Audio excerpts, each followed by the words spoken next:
E a gente poderia falar ainda de alguns outros conceitos, né, que estão dentro desse campo aqui, que são importantes, como, por exemplo, a própria noção de tédio, né? Enfim, isso de não tem nada para fazer, que tédio, né? Enfim, justamente esse sentimento, né, que de alguma maneira vai estimular, né, esses novos usos e essas novas sensibilidades em relação ao lazer, né, por parte dessa sociedade burguesa, né.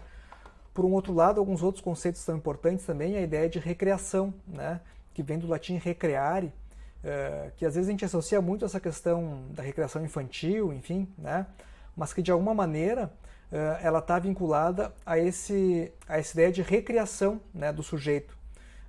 Então, é justamente esse período em que a pessoa, por exemplo, um final de semana, em que a pessoa pode recriar suas forças para seguir mais uma semana de trabalho, né? Ou isso em termos físicos, mas também em termos mentais, né? Em termos espirituais, em outros aspectos, né? Nesse sentido. Então, a recreação está vinculada a essa possibilidade de recriação, né? E essa de novo aí, né? Essa ideia de produção de si nesse sentido, né?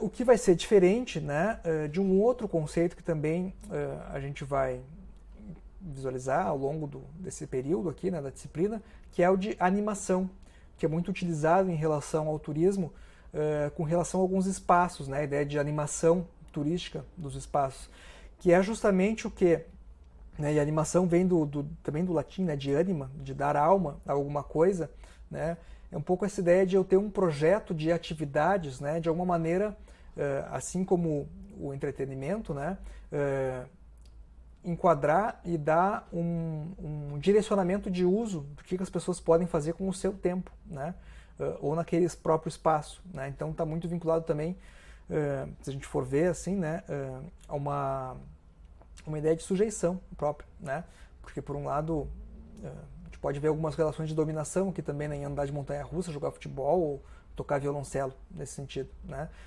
tudo uma escolha do que eu poderia estar fazendo em detrimento de outra coisa, enfim, né, para quem é que eu estou fazendo aquilo, como eu aprendi aquilo, né, como é que isso é possível dado o meu contexto social, enfim, e outros elementos, né. Então essa ideia, né, como eu comentei, tédio, animação, entretenimento e recreação, são outros conceitos que talvez cabem, né, nesse nosso conjunto aqui, né.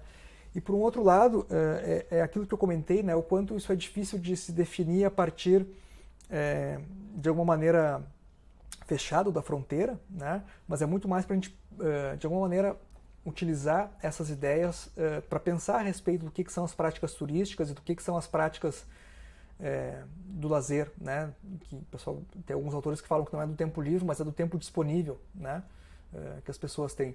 E, inclusive, algo que mostra essa diferenciação é o quanto, em algumas línguas, né, essas palavras são diferentes. Por exemplo, em espanhol não existe a ideia de lazer, né, eles usam o termo ócio.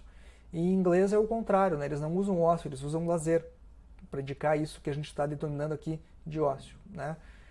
Bom, enfim, eu vou agora então comentar com vocês, né, algumas obras que são bastante importantes nesse campo, né, e buscar